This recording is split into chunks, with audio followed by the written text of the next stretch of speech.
Well, welcome everybody to Pro Mindset Podcast. Today we are graced with a young lady who has a name by the name of Grace Redman. Grace is a entrepreneur, success coach, author, speaker, mom. She does everything. She wears all these hats. Welcome to Pro Mindset today.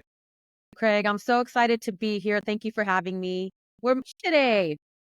We're both red. That's right. The only difference is you have red lipstick. I don't have lipstick on. Okay, so let's get this baby going. So let's just look at the title of your book. The title of your book is Can I Live? Dare to Go From Fcked Up to Fabulous. At what moment in your life were you effed up that you wanted to become fabulous? So I always say, none of us are really effed up. It's just perfectly flawed. When I was 19 years old, I found myself in a situation that I was dating where he was abusive. In that moment, intuitively, I was led to go seek professional help from a therapist. I was with her for 25 years. And several years ago, she had admitted to me that when she met me when I was 19 years old, she didn't think that there was any hope left for me. And she was sorry, and I said, sorry, what are you sorry about? You're not offending me. That just speaks to, the resilience of, the human spirit, where, I came up with the title. Okay, so share with everybody the story that you would like to share today. What I would like to share is, regardless of our circumstances, we all have it within us to a different life, what we have. Like, when I was 19 years old, I was being, by the boy I was dating. And now at the age of, I'll be 54 in a couple of weeks. I have a loving relationship with my husband. I run two successful businesses the last 25 years. I've actually been able to move from a place where I achieved everything and I was feeling, exhausted and unfulfilled, to where now I'm continuing to achieve, but from a place of and fun, as opposed to like, I need to prove myself to show you my worth. So We'll come to this place where we feel just fulfilled and really have a life that joy and is fun. And I think we're too serious. We leave the fun out. what is inside? What did you find inside you that all of us have inside ourselves that we don't let come out and play, we don't recognize, or we don't give attention to? Such a great question. Marianne Williamson said it best, and she said, our fear is not that we are not good enough, it's that we are greater than we believe, is our greatness. We all have that within us. We all have this power and greatness within us. However, we've been conditioned to, diminish that, to turn our light off. Also, all of us have a core, belief within us that we're not good enough. So at some point, the world, we're not good enough. We begin to believe it. We internalize it. Spend the rest of our lives trying to overcome that. The day we are good enough, and we need to go within to find that goodness instead of searching for it outside of ourselves. What I find is that so many people are looking for verification, justification, evidence that they aren't good enough. And so, because that little inner voice, I call it the pocket voice, tells you maybe you're not good enough. Maybe this is not your day. Maybe this is not your moment. Maybe this opportunity is for someone else, and you believe it because of the evidence of your circumstances that tell you maybe you're not. So how do you help people, coach people that are very successful, that could be more successful, but for the fact that they listen to their inner voice that tells them they're not? Question. And so what we think we are, we are. And so if I believe I'm not good enough and this should go to the other person, it's scientifically proven that our brain will collect evidence to prove me right. Where I start is, what is your desired result? Let's focus on that. We already know where you are now. What's your desired result? And let's find examples of that desired result. And, has examples of the desired result, then you begin to different narrative. Like, okay, well, maybe this is possible. It's happened, with this person, possibly could happen to me. And so that's where we begin to, okay, what's your desired result? Some examples of your desired result. From there, we go to the belief system, because our belief system, like my belief system created my success. I got to a point, in my 40s where that belief system that created my success was now no longer working. It was making me exhausted and unfulfilled.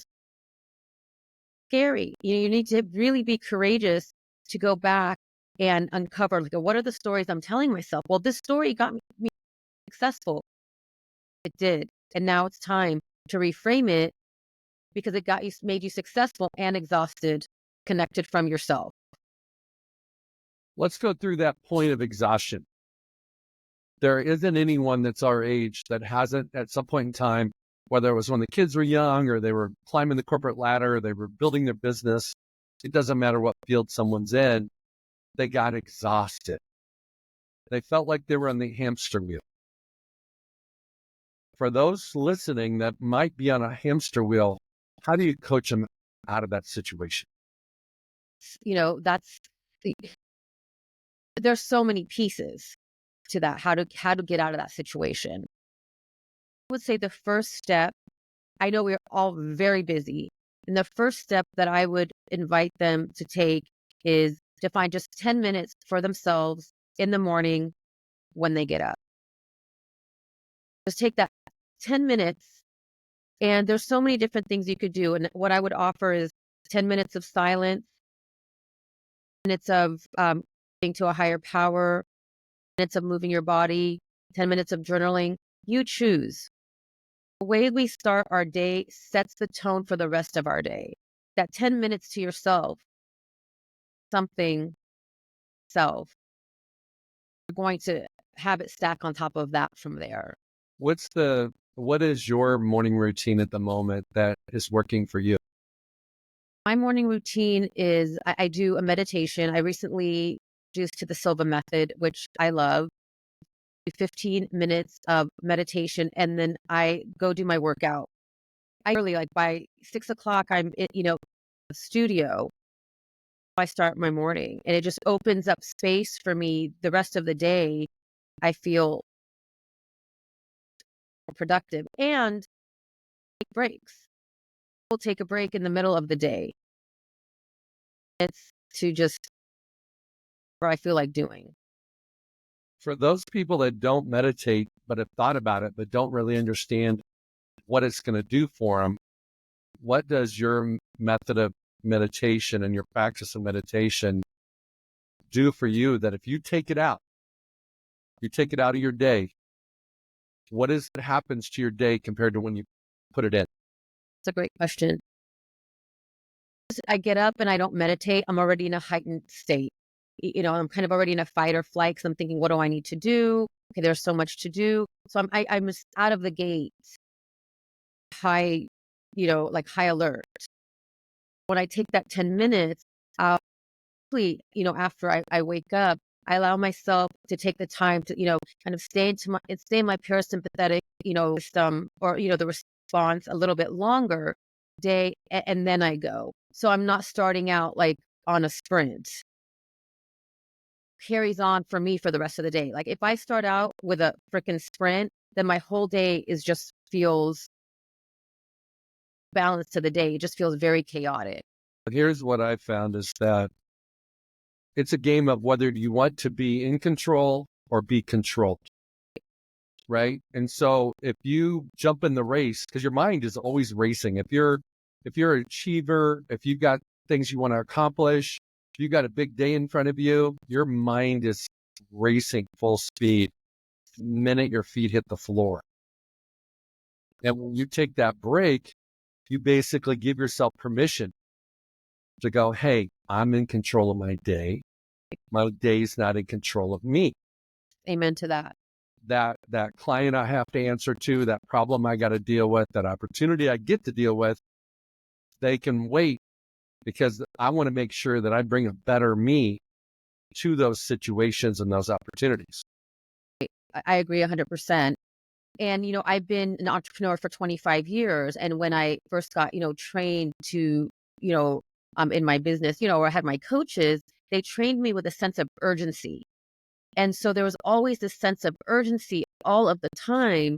However, that wasn't helping me. It was keeping me in that fight or flight response. And I was not in control of my day. I was being reactive instead of, I was being reactive instead of being in control of my day. The exhaustion. Okay. I'm going back to something. I get my questions from your answers. I don't have a list of questions. So you talked about desired result.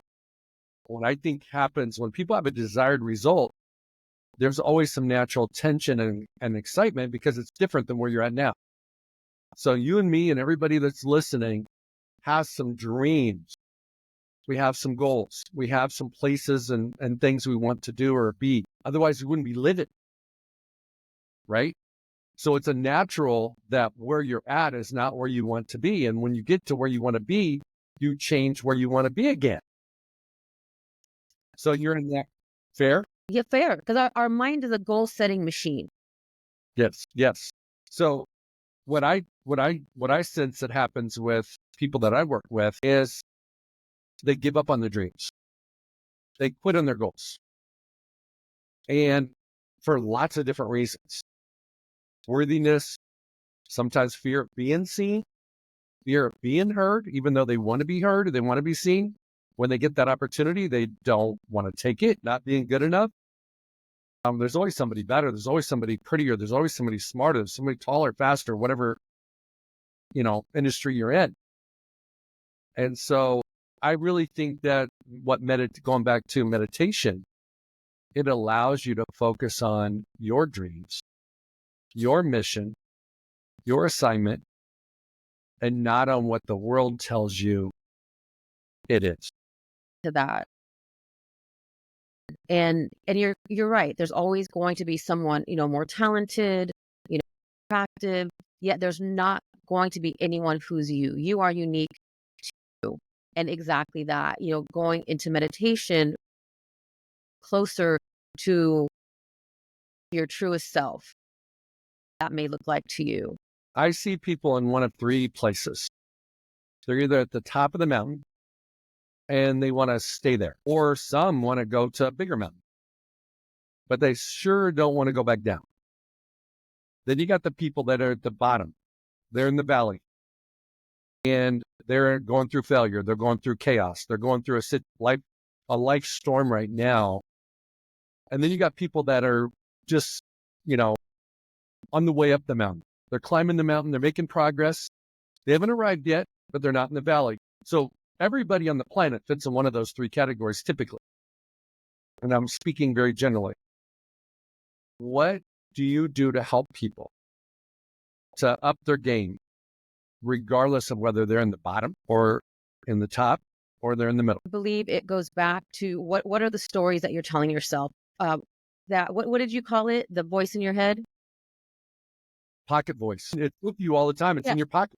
Yeah. So what's your pocket voice saying? Like, I want to uncover what are the story that you're telling yourself? Because it's all rooted in our belief system, why we're here. One. Two, like you got to get really honest with yourself. Like, where's your mess? Like, what's your mess? It's okay.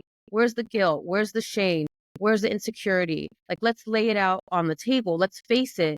Because then once you face it doesn't have power over you. Really, and then forgive yourself. We don't, release our resentments, let go ourselves.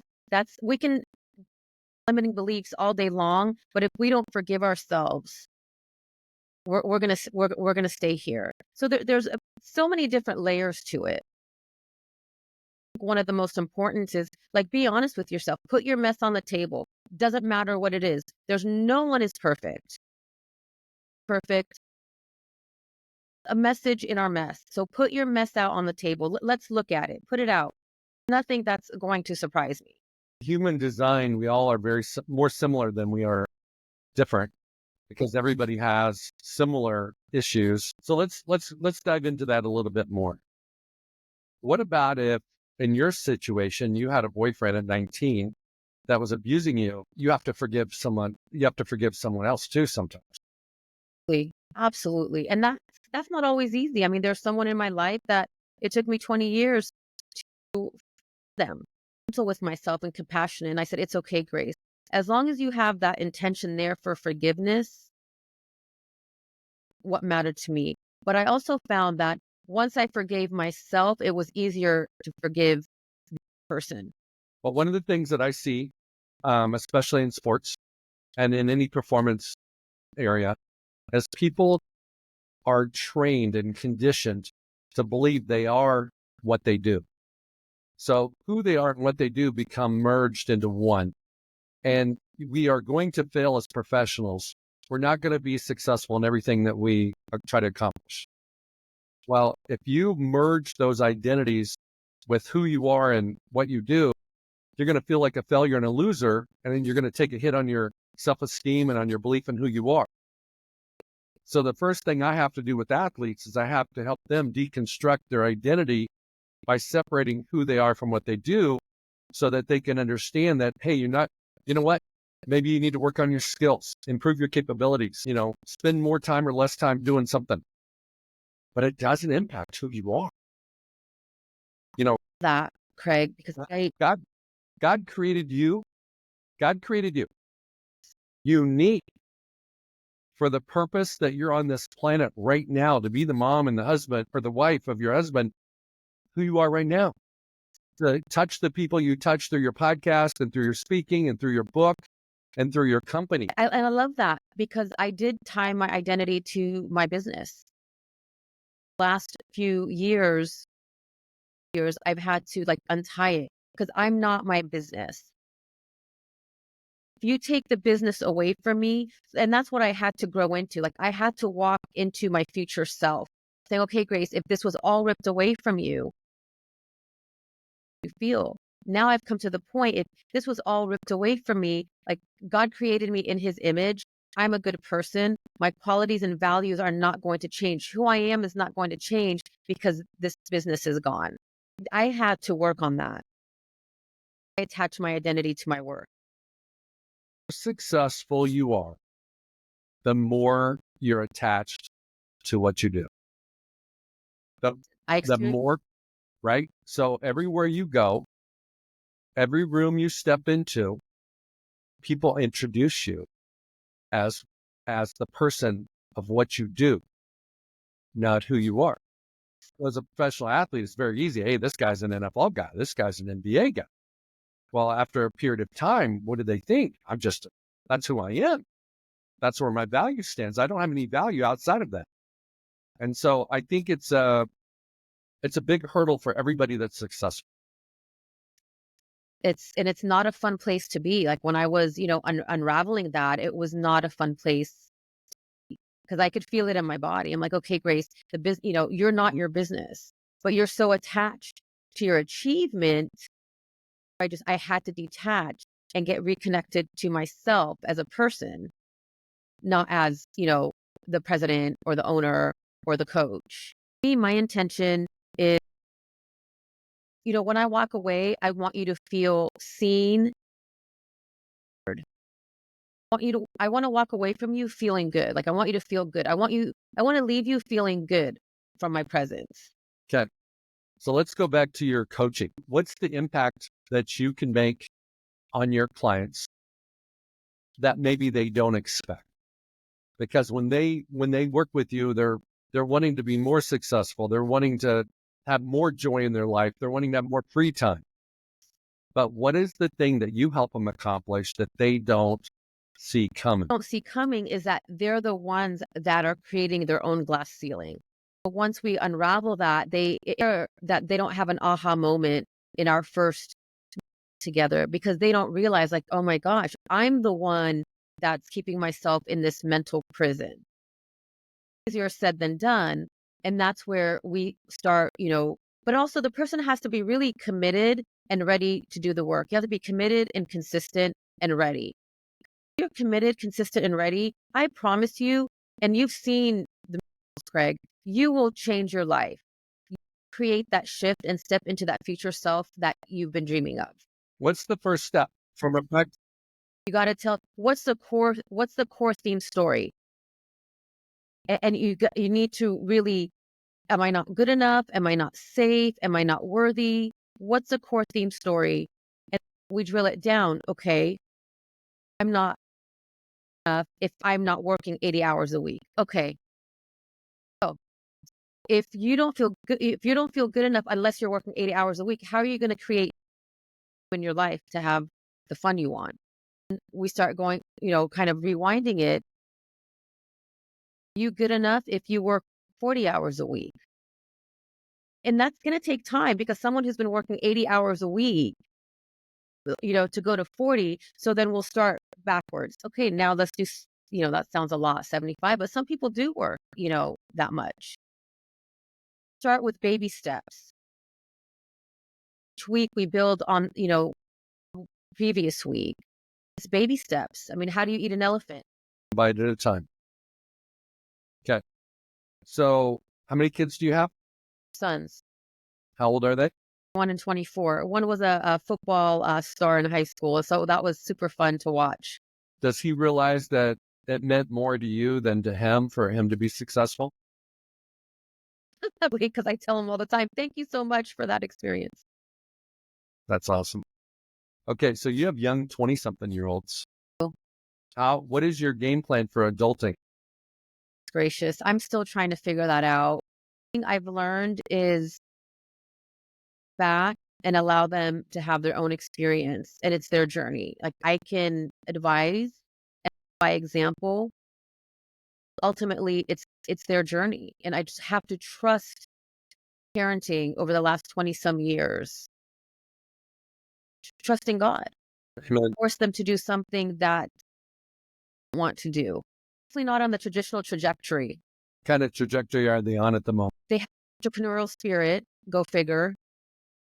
My son's was like, Mom, I just don't want to finish college, and I want to start my own business. So what he's exploring and doing now.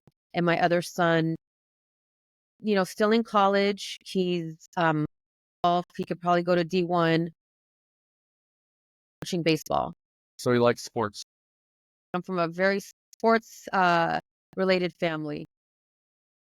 What is one of the biggest lessons your boys learned through sports that shows up in their daily, weekly lives? Teamwork and brotherhood.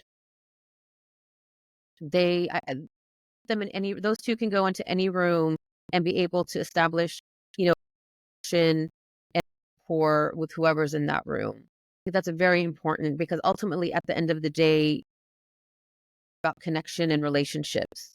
Absolutely. What's one of the hardest things your boys had to experience in sports, whether it was unfairness or, favoritism? You pick it. What's one of the things sports is full of it? I think I'm like gonna just here. My son was on the team of Never for Patrick Walsh and Sarah High School Padres. Was doing great in playoff games. Just exciting, one of the big games. And within the first 5 minutes, like we had all our family there come watch. First 5 minutes, he was ejected for targeting. It was unfair, and the intention really not only on him and on us, on the team, on the coach. I feel like it was really challenging for him, yet he handled it very way. If he hadn't had the coaching he had up to that point, not have handled it the way that he did. Tough one. Very tough one. Because they ended up to the championship and he wasn't able to play. One of the toughest things I don't think fans sometimes remember that, doesn't matter if it's college, NFL, high school, whatever, there are parents in the stands. And they're real people and their kids are making real mistakes. fumbling the ball, striking out, depending on the sport. And as long as they're giving their best, that's all they can do. But they're not, typically, I mean, I don't know what sport is they like ties, but there's always a winner and a loser. Somebody's going to be the scapegoat. Somebody's going to be the reason why the other team won. And that's one of the greatest things about sports is the highs are very high and the lows are very low. Like life, and that's why I love sports. Sometimes like I'm the athlete of my life. Sometimes there are going to be those high highs and the low lows. How are you going to navigate it in those low lows? In a way, you move forward, those low lows, they're not as low as they used to be. Okay. Let's go back to you as a woman entrepreneur running your own business and speaking. Let's pretend that I'm an event planner and I call you up and I want you to come speak to my organization. What is the core message what's the theme of your keynote? Some of my keynote as, high achievers, we're constantly striving to get to the next level. And what we don't realize is that we create our own glass ceiling. And so my keynote would be on how to break through your self-imposed glass ceiling. How do we do it? Back and recognizing, what is a story that I am telling myself. And you really have to just reinvent yourself. The courage to create a new you, because how you created how I created my success today 25 years ago is not the way I'm going to create my success from today to 25 years from here. It's a scary concept. Wait a second. Like all the way I was thinking got me here. And now you're asking me to relearn it, something different. So what's the common denominator for someone, whether it's their home life, their relationship, their professional career, their professional relationships, everywhere they go, what's the common denominator? Sure. Well, the common denominator, it was almost a trick question, Grace. It's them. They show up everywhere. So what I tell my people is, if we can reinvent and rewrite your story, we change every situation, every relationship you walk into. By just changing you. And what I had to learn is I used to have the victim mentality, why me? Because I was conditioned that way. I didn't realize that happening for me, not to me. So the moment that I started to take accountability my life, and I really started to make, the big shifts. And that's about like, okay, owning your mess on the table. Where are your gaps? Tap into what do you mean by gaps? Like my gap, was one recently. My gap was like, I wasn't owning my talent. I was afraid. Well, if I own it, then I'm going to seem arrogant. If I own it, I'm going to seem like I'm stuck up. Well, that was the gap. I'm not going to move forward if I don't believe in myself and if I don't own my gifts. I had to close the gap. And, deep diving in what's the story I'm telling myself. Well, the story I was telling myself, like if I own my talent, then, this group of people might think I'm arrogant, then they won't want to be my friend anymore. I mean, this is an old story. The other thing about the stories, they come back. Really, some of them never go away. And every time you want to level up, they come back again. So, hey, man, it's like Donkey Kong. Go to that next level, then I need to look at my mess again, gap, myself a new story. How do I want my future self to be? I don't want to be scared on the sidelines. Like I want to be in the game. Close that gap. I don't want to oversimplify that, but the gap is really the difference between where you're at and where you want to be. That's how simple it is. Your old story is keeping you right where you're at. And your new story can take you to where you want to go. But the gap is you got to put in the work to rewrite it, to reinvent it. Body it. Like sometimes like I'd feel the stress in my body. And, I just felt into it. And I said, it's not true. And if someone doesn't like me, that's not my problem. I'm not going to give my power away. If I give my power away, then I don't get to create, the impact and help the people that I'm meant to help, stepping into my God-given potential. And that's something I don't want to do that. Like, I want to step into my greatest potential. You talk about adversity. Something special happens in adversity. How would you describe most people want to avoid it. They want to hide from it. They want to dodge it. They don't want to deal with it. None of us do really want to deal with our messes. But what is the benefit of stepping into your adversity and facing it? When we step into our adversity and face it, one, we learn wisdom, experience, and we build our resilience muscles. We, build our courage, our confidence. So when I look back and I say, wow, I made it through that adversity, that gives me confidence to know that I can make it through whatever comes my way.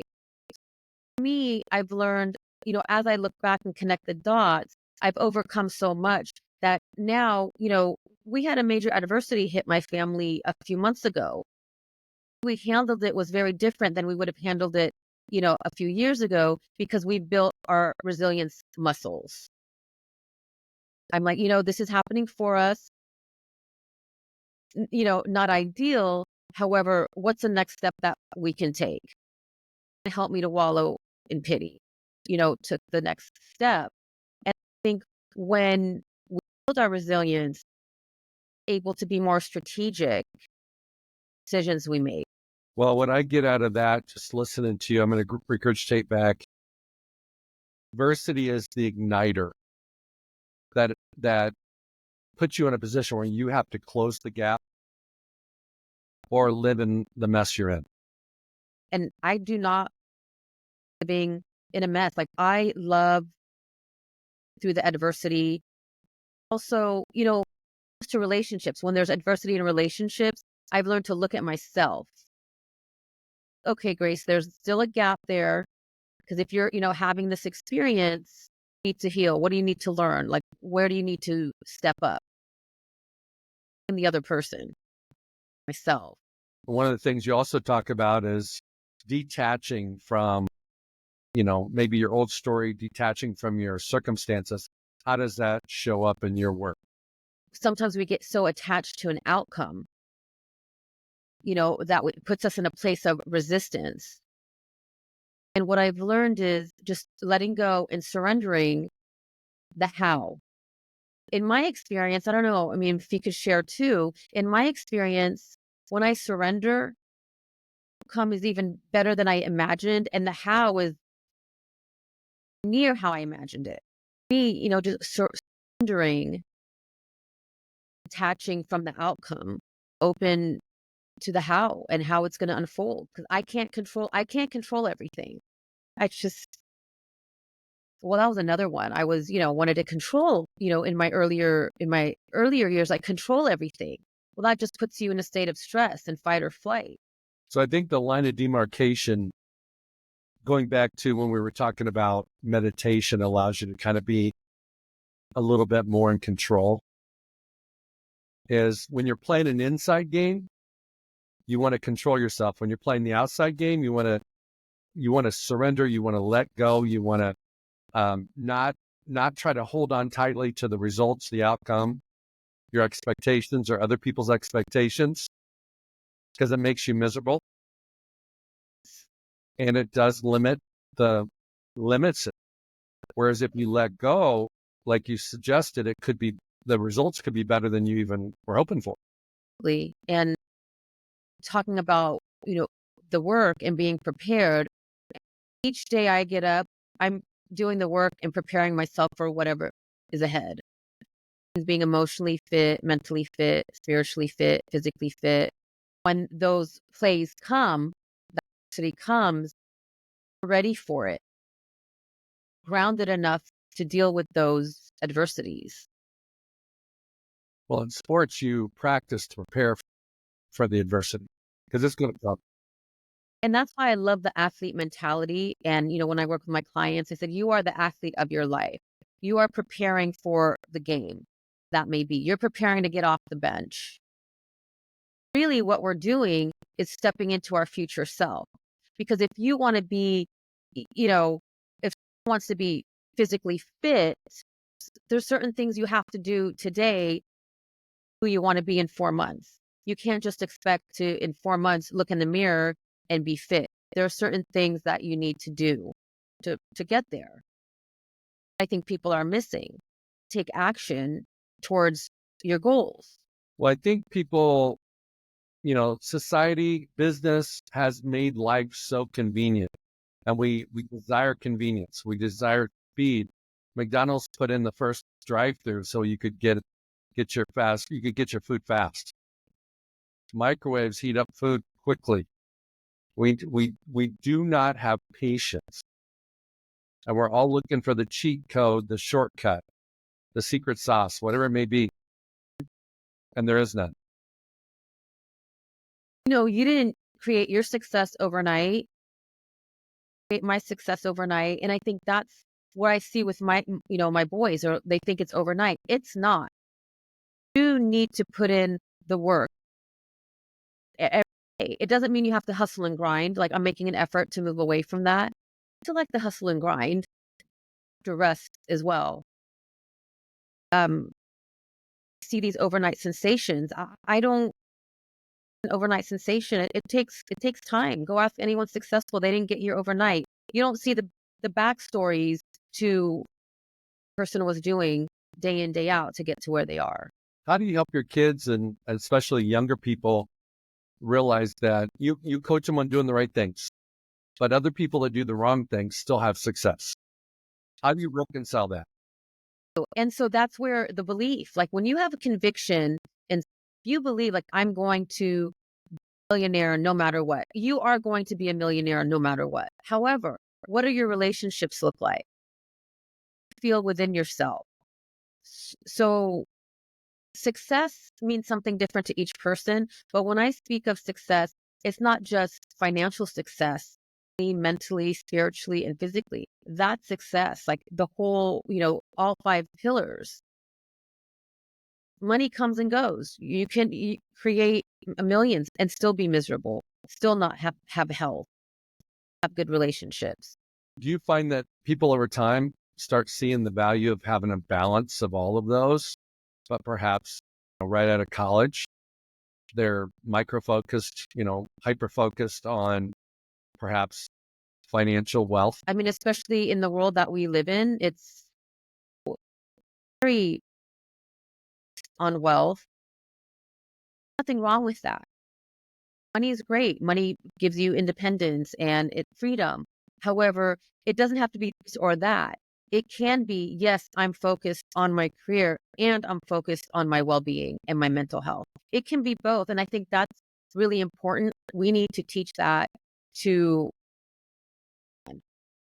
be this or that. It needs to be both. It gets to be this and that. Be even more successful financially when you tap into the other pillars of your life. Cap on what you can create.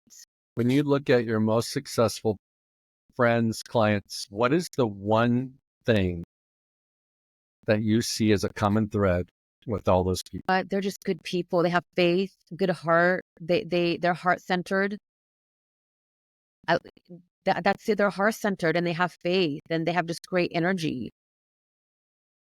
I know that sounds so simple, but truth. Be around them. Emanate this amazing energy, like of kindness and love. Sounds silly, but that's the truth for me. What are the 3 C's? The 3 C's of success that you talk about?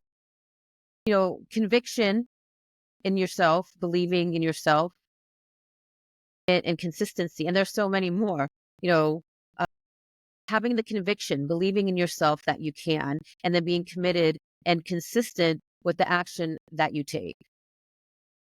Because it does. I know we sit back and say we can create whatever we want. Absolutely. We need to take, action towards whatever it is that, whatever our desired, result is. We got on before. You shared that there was something going on. Would you mind sharing what's going on?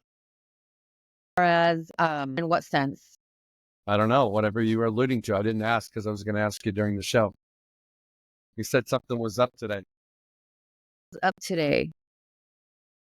So it was exciting to come, to come on with you because again, going back to like just athlete, I definitely live my life like an athlete to make sure that, I kind of shared it earlier, to make sure that I'm prepared for the game, for my big game, for when I get called off the bench.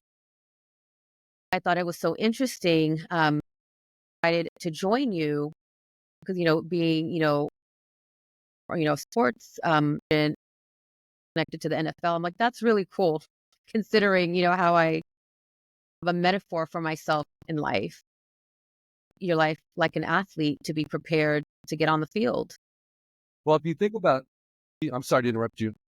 If you think about, Grace, the dedication, the discipline, the training in all aspects of their life, for football players, they've got to know the playbook. So they have to study.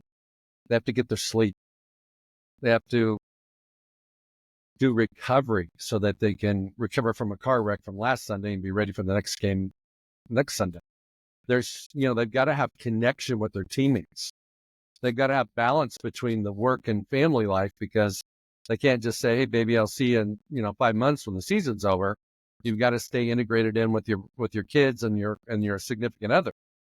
So it's like the athlete always goes the extra mile. They want to be the best.